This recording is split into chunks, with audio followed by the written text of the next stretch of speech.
बच्चों, अब हम पढ़ेंगे पाठ 18। हमारे पाठ 18 का नाम है यह मेरा यह मेरी मीत का। पाठ परिचय। जीवन में अनेक क्षण ऐसे आते हैं जब हम किसी क्षणिक घटना या प्रसंग से प्रेरित होकर अपनी कार्यशैली को परिवर्तित कर देते हैं। प्रस्तुत पाठ में लेखक ने अपने शिक्षक द्वारा सुनाई गई कहानी का वर्णन किया है, जिसे सुनकर उनके अनेक सहपाठी विद्या प्राप्त करने से व पठन के लिए प्रेरित होते हैं।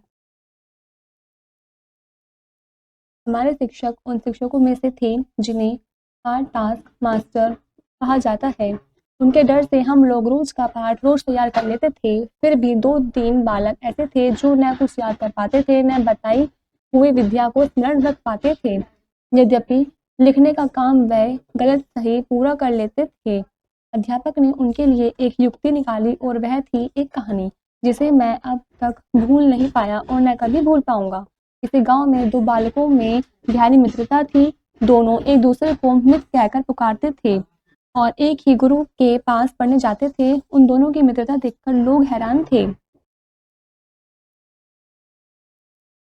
एक दरिद्र पिता का पुत्र था, जिसके पास न खाने के लिए पर्याप्त अन्न था, न पहनने के लिए कपड़े, किताब कॉपी आदि की चर्चा तो दूर की बात थी। दूसरा धनी व्यापारी का पुत्र था। उसका घर सब तरह से भरा पूरा था, साथ ही उसके पास अपने मित्र के लिए एक विशाल हृदय भी था। और इस हृदय की प्रेरणा से ही एक दिन वह अपने पिता के सामने अकड़ गया, यदि दरिद्रता के कारण मेरा मित्र पढ़ लिख नहीं सकता तो मैं भी नहीं पढ़ूंगा। उसकी तरह मैं भी अनपढ़ और दरिद्र ही रहूंगा। इस प्रकार उसने अपने मित्र को खाने पहनने और पढ़ाई लिखाई के सारे खर्चे की व्यवस्था अपने पिता से करा ली। कुछ वर्षों तक पढ़ लिख कर दूसरा बालक व्यवसाय में अपने पिता का छुटाने लगा, लेकिन अपने मित्र को वह सारे खर्च दिलाता रहा, जिससे वह निरंतर प्रगति करता गया। आगे चलकर वह राजनीति, धर्मशास्त्र, अर्थशास्त्र, इतिहास, साहित्य, ज्योतिष आदि नाना विद्याओं में प्रकांड विद्वान के रूप में प्रतिष्ठित हुआ। उसकी ख्याति सुनकर उस राज्य के राजा ने अपने दरबार में उसका स्वागत किया और उसकी विद्वता पर मुग्ध होकर उसे अपना मंत्री बना लिया। इधर बेचारे व्यापारी के भाग्य पर वज्रपात हो गया। अकस्मात एक रात डाकुओं ने उसकी सारी संपत्ति लूट ली और जान बचाने के लिए जब उसके परिवार के लोग घर से बाहर निकल आए, तब डाकुओं ने उसका घर भी फूंक दिया। इसी शोक में उसके पिता स्वर्ग से धर गए। बेचारा दाने दाने का मोहताज हो गया। परिवार के भरण पोषण के लिए उसके सामने भीख मांगने के सिवा कोई रास्ता नहीं रह गया। एक दिन राजधानी के मार्ग पर अपने पुराने मित्र को फटेहाल भिक्षुक के रूप में देख मंत्री को बहुत दुख हुआ। वह उसे घर ले गया, मित्र के परिवार को बुलावा भेजा, कुछ दिन खिलाया पिलाया।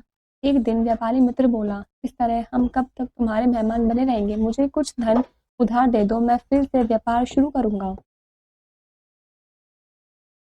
राज्य का मंत्री होते हुए भी उसके मित्र ने अधिक धन एकत्रित नहीं किया था, जिससे वह अपने मित्र की तत्काल सहायता कर सके। काफी देर तक सोचते रहने के बाद मंत्री ने व्यापारी से कहा, विपत्ति में घबराते नहीं मित्र। मेरे महाराज प्रत्येक पूर्णिमा के दिन याचकों को दान देते हैं। जो याचक सबसे पहले सामने आता है, राजा उसे 100 मुद्राएं देते हैं। आज से तीसरे दिन ही अगली पूर्णिमा है। तुम कल रात को वहां पहुंचकर मुझसे मिलो। मैं राजा के सामने सबसे पहले तुम्हारे पहुंचने की सारी व्यवस्था कर दूंगा।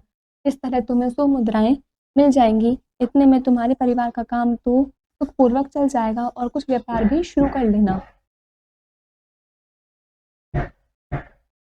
व्यापारी की सूखी आशा लता जैसे फिर से हरी हो गई। दूसरे दिन व्यापारी निश्चित स्थान पर पहुंचा। मंत्री की व्यवस्था से उसे 100 मुद्राएं मिल गई। वह हंसता हुआ घर लौटा। अब उसका परिवार कुछ सुख से रहने लगा। उसने अपने नगर लौटकर नए सिरे से व्यापार करने की योजना बनाई। दोनों मित्र गले मिले और एक दूसरे से विदा हुए। मंत्री राजकाज में लग गया और उसका मित्र अपने व्यवसाय में। अनुभवी और विपत्ति का मारा होने के कारण उसने व्यापार में अपनी पूरी शक्ति और बुद्धि लगा दी।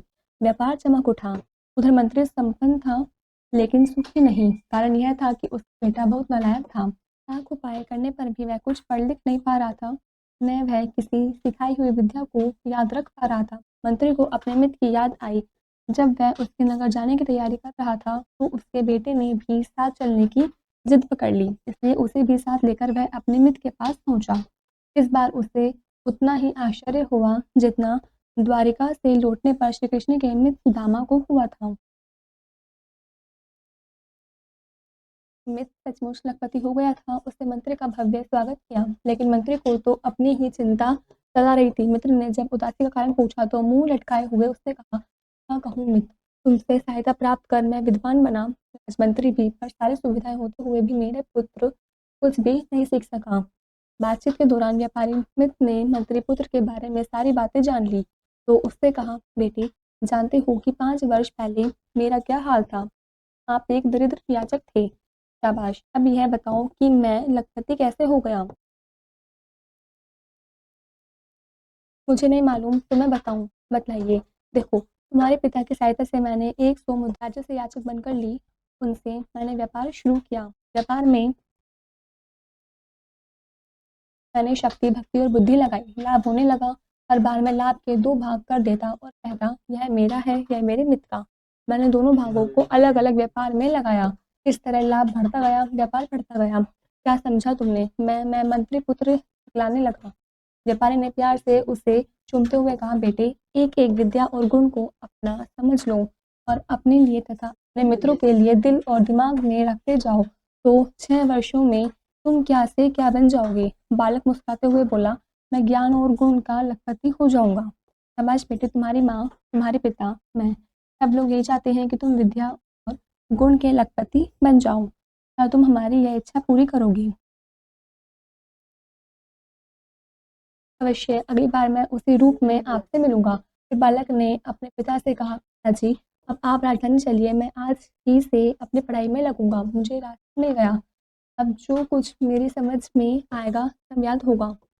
मंत्री समझ गया कि बुद्धि खुल गई है। उसने मुस्कुराते हुए अपने मित्र से विदा ली।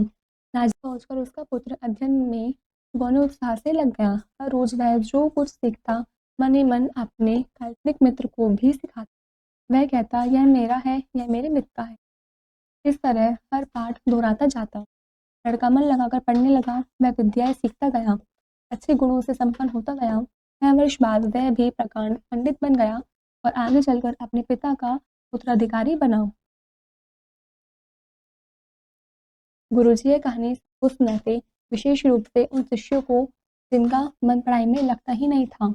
इस सीधी-सादी कहानी का सभी शिष्यों पर बड़ा प्रभाव पड़ता।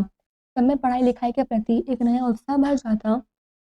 सब जी-जान से पढ़ने लगते, स्वयं ही नहीं पढ़ते, अपने सहपाठियों को भी पढ़ाते।